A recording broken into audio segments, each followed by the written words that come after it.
Ayan si Mika, nagsuswimming ulit sila. Humahabol sila sa tag-init.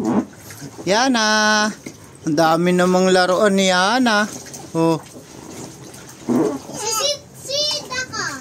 Nakasalbabida pa oh. Hindi naman nanonood si Yana, mababaw lang ito. Eh baka matumba. Okay lang yan.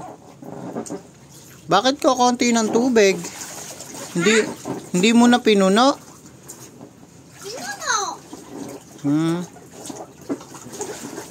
Mamaya matulog kayo ah. Matutulog na ako. Ayaw naman kumaway ni Yana. Yana! Hello. Yana, hello!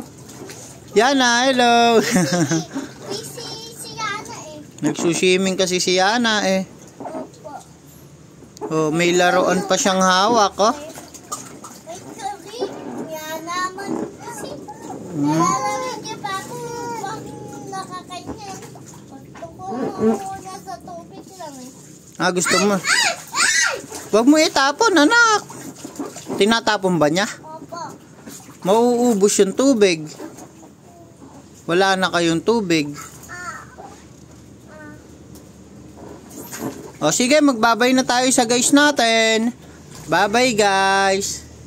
O si Ana nagbabay na yun. Mika, ikaw ayaw magbabay sa guys natin. Bye-bye guys.